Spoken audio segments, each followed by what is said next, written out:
likes for this videos. If we get more than 2,000 likes at this videos, we will upload more patriotic news. Breaking: the Trump family comes with a heartbreaking announcement. Details. We hear all kinds of lies about our first family. They have been under constant attack ever since he stepped into office. These lies and verbal terror after the liberals met with a fiasco, turned into a violent rage on the streets. This is wrongdoing, and we know how and why this thing happened, but it is absurd why this crazy liberal attacked Trump's family. That is insane because this person is innocent and have nothing to do with politics or anything close to that. Now, this child told their heartbreaking story to the American people. Eric Trump, President-elect Donald Trump's son, and his wife Laura confirmed they donated an astounding $20 million to help sick children. They gave the money to St. Jude Children's Hospital, an organization devoted to helping children with rare or incurable diseases. Eric Trump described St. Jude's as a national treasure. In this video, Eric is stunned and visibly moved when he recounts his first visit to the hospital and saw all the wonderful work that was being done. He decided he had to be involved with such a worthy cause, but even St. Jude was shocked at the amount he gave to help their incredible mission. Eric said he was proud to be a part of such an important organization. While he acknowledged how blessed he was to have healthy children, he understands the importance of charity, to help others less fortunate, and in this case he wants to help find a solution for pediatric cancer, the disease that takes so many young children before their time. How is Eric doing this? He is giving money to people with the ideas and means to find solutions. Kind of what his father wants to do with our crumbling economy. This is the true Trump family, caring, humble, and smart. Contrast that with the caricatures the press tried to give them, of heartless greedy billionaires, and it is easy to see why the majority of Americans do not trust the press. We didn't believe them, so we elected Donald Trump. This shows us what kind of president we have. He is an honest man with a great family. God bless him. What do you think of this? Share your opinion.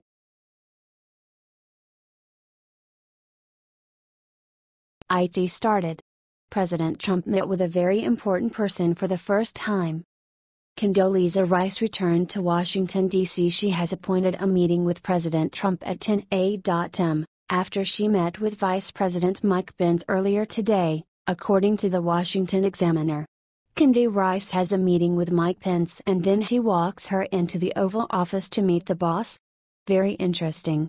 Former Secretary of State Condoleezza Rice served in George W. Bush's administration in multiple roles. She is widely respected in Washington and national security circles. While she has chosen to focus on her work in the private sector at Stanford University and other important roles rather than be a political figure, don't forget she turned down a chance to run for president. Which took guts because everyone in the Republican Party wanted her to run in 2008 and 2012. Let me explain what this means. Everyone means a huge majority of Republican insiders and donors. Cash. Infrastructure. And the Republican base was fired up at the thought. She had a real chance to win. All those people offering her money and praise and a real shot at the White House? Telling her how great she was, some sincere, some just thought she would win and wanted to hitch their wagon to her? Regardless of motive, the result is an almost irresistible opportunity. Few have had the courage to say no. Very few. Joe Biden and Nancy Reagan, everyone wanted Nancy to run for something, are the only ones I can remember who turned it down. H.T. World's politics, she is known to be a professional over Russian issues. Does this mean that President Trump has a job for her or something else?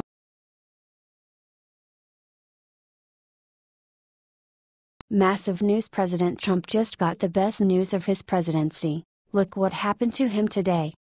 The mainstream liberal media is trying to make a fake picture of Trump's presidency, by representing that he is such a massive failure, and has no hope to win in 2020. They are all dead wrong. We can all agree that Trump is doing a better job than Obama, even though he is only 2 months in office. However, the conservatives are not the only ones that think the liberal media is wrong. A few major liberals think that Trump has a chance to win again in 2020. Major anti-Trump liberal, Alec Baldwin, known for impersonating Trump on Saturday Night Live, said that there is nobody among the Democrats who can actually beat Trump in the presidential elections in 2020. None of those people are going to beat Trump, Baldwin said. You think things are bad now, I tell you when things are going to be worse, if he wins again. This is definitely not a good sign for the ignorant Democrats, since even the person who cannot stand Trump acknowledges that he will likely be elected again. This comes as President Trump is following all his campaign promises. He cracked down on illegal immigration, which was his major campaign promise not supported by the Democrats. He brought back millions of jobs to the U.S., and many more. It feels like America has the power again. What do you think about this? Would you vote for Trump again? If you'd vote for Trump again, please like and share.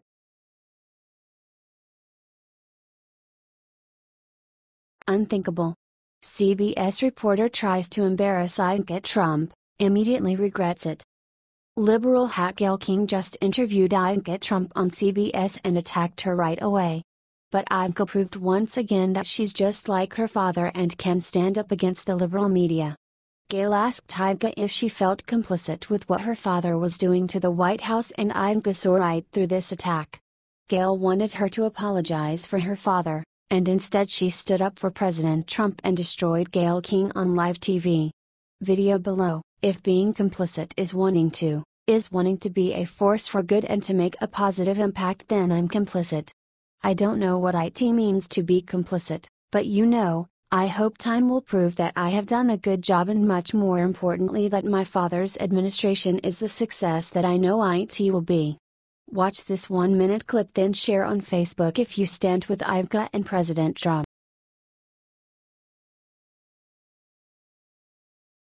Hilarious. Watch Jim Acosta from CNN burst into tears after Trump put him in back row. CNN White House correspondent Jim Acosta can cry about President Trump seating him in the back row at a recent press conference until hell or Siberia freezes over. Back in January, Acosta verbally accosted the president, who called the newscaster rude and a peddler of fake news. Former CNN talking head Reza Islan took things down a notch and called Trump a piece of shit on Twitter and was fired. Turned out Acosta was so upset about the seating arrangement that he went on CNN and cried to Wolf Blitzer how it might have been retaliation against CNN for nothing other than its stellar reporting on Trump. What happened? Blitzer asks in his usually serious and penetrating manner. Acosta noted that in most cases representatives of the media are placed in one section, therefore it was highly unusual that he would find his seat waiting in the faraway hinterlands of Trump's press conference in the Rose Garden. He said it was like being in Siberia. It's doubtful that Acosta has ever been to Siberia in Putin's vilified Russia, but we get the Russian connection. Acosta later assured CNN viewers that if it was in fact retaliation, it was not going to deter CNN reporters from asking tough questions. CNN can ask all the tough questions it wants. It's what the network does afterward that matters. Usually, the product is more fake news and a speedy retraction or explanation. So, it's only natural that Trump might want to keep CNN at arm's length with permanent exile to media Siberia. We would love to hear your comments about Trump's banishment of CNN reporter Jim Acosta to the furthest rear section during a recent White House press conference.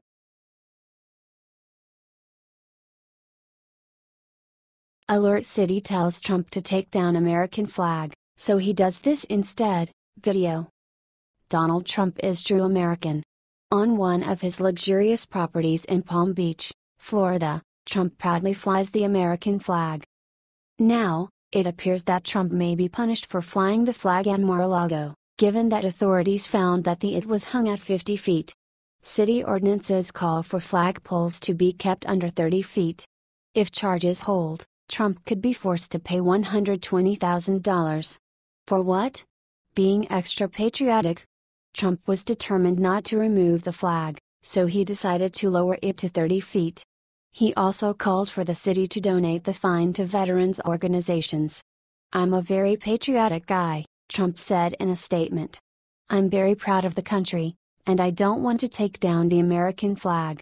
And I don't believe you need permits to put up the American flag. Since making the decision, the legendary businessman and presidential hopeful has received immense support from the community. What do you think? Is Trump the kind of leader we need in this country?